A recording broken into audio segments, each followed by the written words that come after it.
Cette fois-ci, pour parler budget, on va revenir en France et parler instabilité fiscale. En réalité, le Conseil constitutionnel a rendu son avis sur le budget. Pas grand-chose à dire, quelques cavaliers budgétaires.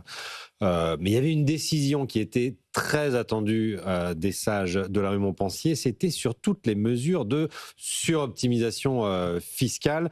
François Descalz, je me tourne vers vous, fondateur de FIPECO, grand expert des finances publiques. Matignon avait déposé une saisine auprès du Conseil constitutionnel autour de 3 mesures sur la taxation des holdings, sur le régime des apports-cessions et sur le pacte Dutreil. Ça n'est pas si courant que ça que le Premier ministre dépose une saisine sur un texte budgétaire auprès du Conseil constitutionnel, me semble-t-il. Bah non, puisque dans le fonctionnement normal de la Ve République, le gouvernement a une majorité au Parlement, oui. Et la loi de finances qui est votée est quand même très très proche du projet de loi de finances, ou modifiée seulement par des amendements qui ont reçu l'accord du gouvernement.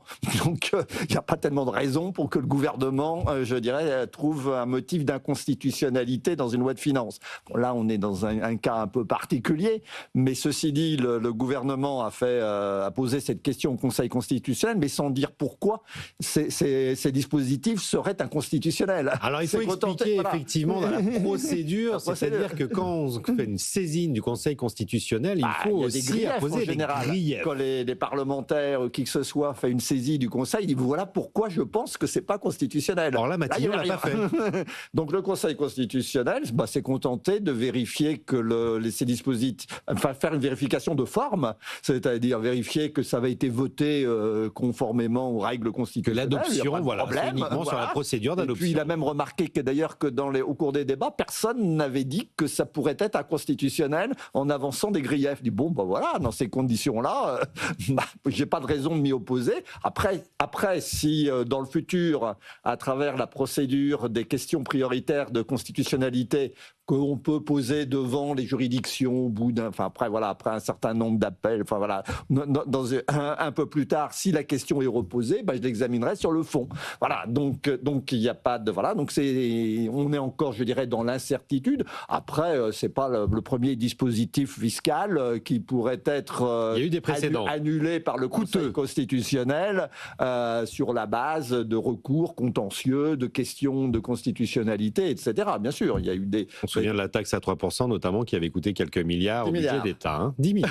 Voilà, tout la simplement. Taxe de 3% sur les dividendes de Hollande, elle a coûté 10 milliards. Elle a été jugée à la fois inconstitutionnelle par le Conseil constitutionnel et contraire au traité européen par la Cour de justice de l'Union européenne. Alors, moi, il me semblait, Matignon nous expliquait qu'ils avaient déposé cette saisine auprès du Conseil constitutionnel justement pour éviter l'effet taxe à 3% qui avait coûté 10 milliards.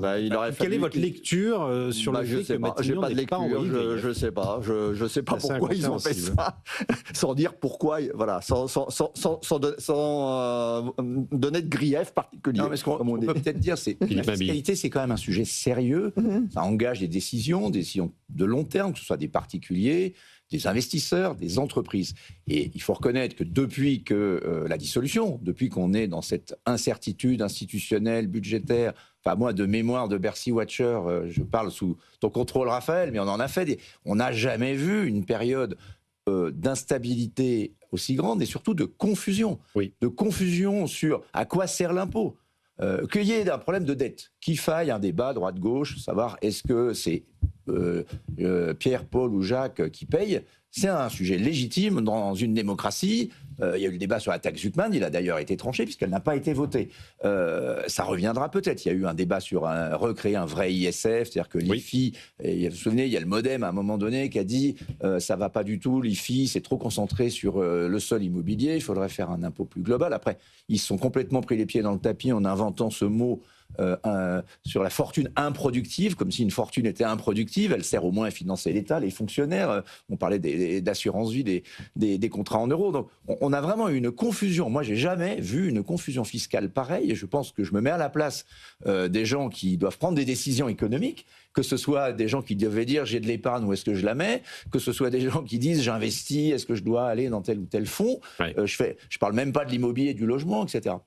Donc, je pense que peut-être le gouvernement, au travers, je me mets à sa place, au travers de ces QPC, ces questions de prioritaires de constitutionnalité sur ces 3 sujets, cherche peut-être effectivement à dire qu'il faut revenir à une stabilité de la loi fiscale. Il faut adresser un message par un sage, les sages, et c'est les sages du Conseil constitutionnel qui peuvent faire ça, parce que sinon, le risque, c'est ce que vous évoquiez sur la taxe à 3%, mais de façon, si on généralise ça, à chaque fois qu'il y a, s'il y a une perte de confiance dans la qualité de la loi fiscale, c'est la porte ouverte à des contentieux. Souvent bavardes et on en a parlé, vous le disiez tout à l'heure, pour les Américains, les entreprises américaines avec les taxes droits de douane de Trump. Nous, on est plutôt, en plus la France, un pays où il y a un relatif consentement à l'impôt, il faut quand même reconnaître, même si on paye beaucoup d'impôts en France, l'impôt est payé, on a un fisc qui fait plutôt bien son travail. Il va y avoir d'ailleurs, on va sans doute parler de David Daniel qui va prendre la suite pour le prochain budget. On peut espérer que le prochain budget ne sera pas un aussi grand bazar que celui qu'on vient de vivre, mais il doit, son premier texte, c'est un texte qui est assez près, mais qui est en lecture actuellement, sur la fraude sociale et fiscale. Absolument. Bon, à un moment donné, je pense que c'est bien de s'amuser d'amuser la galerie en disant on va taxer les riches, mais il faut aussi le faire de façon professionnelle et sérieuse. Et je pense que c'est ça le rôle du Conseil constitutionnel, c'est peut-être ça que le gouvernement tente de faire, mais je tente une interprétation, je ne sais pas si elle est valable. Christian Parizeau. Oui, moi juste une remarque tout bêtement d'économiste, c'est-à-dire que nous on a quand même un problème en France, c'est qu'on a un taux d'épargne trop élevé. Sur les ménages, je parle. C'est l'État français, il s'est dépensé. Jean-Marc Daniel vous dirait qu'il est trop bas. Non, puisque c'est l'épargne qui fait l'investissement. Les Français épargnent, c'est l'État français qui dépense trop et qui est en déficit. C'est ça le gros problème. Parce que si on avait que les ménages français, on serait sur un excédent de balance commerciale, un excédent courant. Faut pas le. Donc les Français épargnent beaucoup, faut pas l'oublier. Et lorsqu'on regarde, c'est l'envolée des produits de financement de la retraite qui ont explosé l'année dernière. Le PER, c'est les PER, un franc succès. Ça veut dire qu'ils ont bien compris. Donc ça veut quand même dire qu'on nous a dit on va faire une réforme de la retraite, on va revenir sur la réforme de la retraite, mais vous avez créé plutôt un climat d'insécurité vis-à-vis des Français.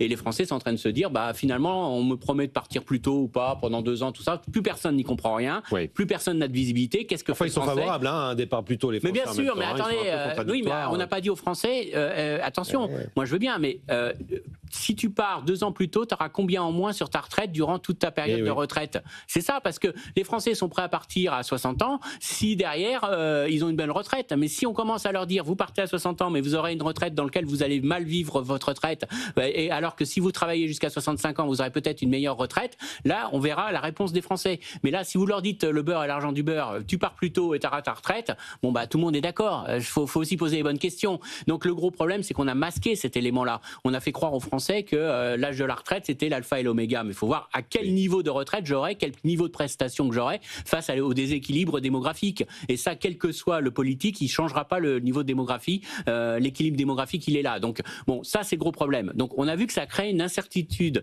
et une insécurité pour les Français, ça se voit. Moi, mon gros risque maintenant, c'est jusqu'à quel point ça crée une incertitude sur les entreprises.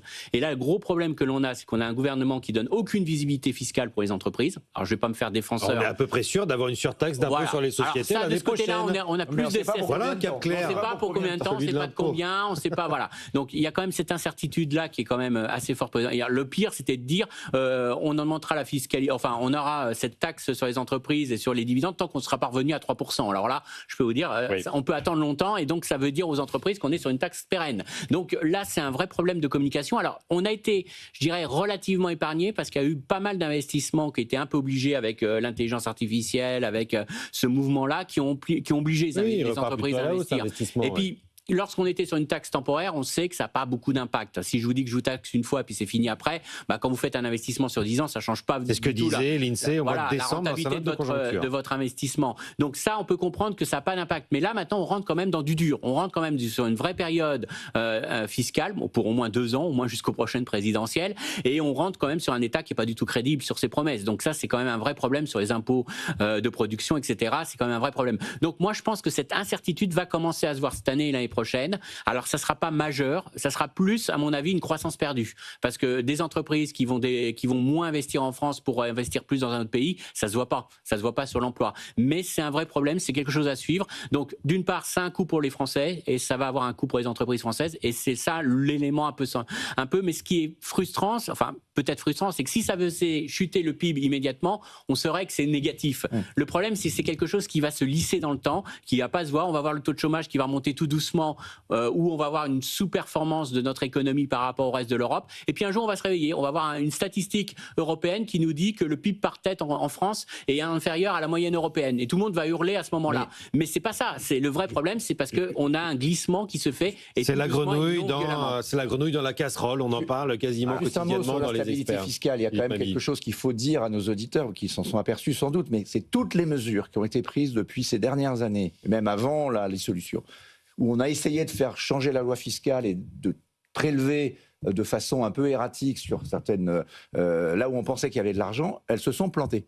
Vous vous souvenez de la crime là, sur l'énergie, 11 milliards ou 12 milliards annoncés, la crime ne paie 300 millions reçus. Ils se sont plantés sur leurs prévisions, pour plein de raisons, évidemment, parce que le prix de l'électricité et du gaz a baissé. Une contribution exceptionnelle sur l'énergie. En tout cas, erreur de prévision majeure. À 12 milliards, c'est quand même beaucoup. Oui. Les mesures qui ont été annoncées pour taxer les plus riches, qui ont été annoncées, les fameuses taxes la contribution différentielle sur les hauts revenus, la CDHR. Idem, elles ont fait moins que prévu. Toutes ont fait moins que prévu. Donc je pense qu'il y a plusieurs phénomènes. D'abord, je pense que Bercy, je ne dirais pas qu'ils font moins bien leur travail, mais ils sont face à un monde plus complexe, face à des gens qui optimisent et qui ont bien le droit, hein, et qui, une fois que la loi fiscale est annoncée... Je ne connais personne qui maximise sa feuille d'impôt. Prennent des décisions en conséquence de ce qui est proposé, et du coup, à la fin de l'histoire, c'est pas du tout satisfaisant. Sur la surtaxe d'IS, qui effectivement pour moi, elle est pérenne, c'est-à-dire qu'on paye 10 points d'IS de plus que le reste du monde. C'est ça que disent les grandes entreprises. Alors, que ce soit fait pendant 1 an, 2 ans, 3 ans, ça peut se justifier. Là, on voit bien que comment on va retrouver les 8 à 10 milliards que ça va rapporter dans l'année si il va bien falloir les remplacer par quelque chose. Donc, il y a soit c'est des économies de dépenses, on n'est pas très optimiste là-dessus, parce que c'est vraiment un sujet dont on n'a pas parlé dans ce budget. Le tracking record et ça ne va pas se faire avant longtemps. Assez moyen. Et puis, il y a vous savez bien, il y a un temps de latence avant que ça ait des effets. L'impôt, ça peut aller vite. Donc, moi, dernier élément, je dirais, je ne sais pas à quoi va ressembler le projet de budget 27. Peut-être la bonne chose à proposer, c'est une sorte de moratoire, parce que l'impôt, il rentre en France. L'impôt sur les sociétés, il y a quand même de l'activité économique, on est à 1% de croissance, on peut espérer mieux, évidemment. Donc la TVA, c'est pareil, les Français consomment, même s'ils épargnent beaucoup, ils consomment.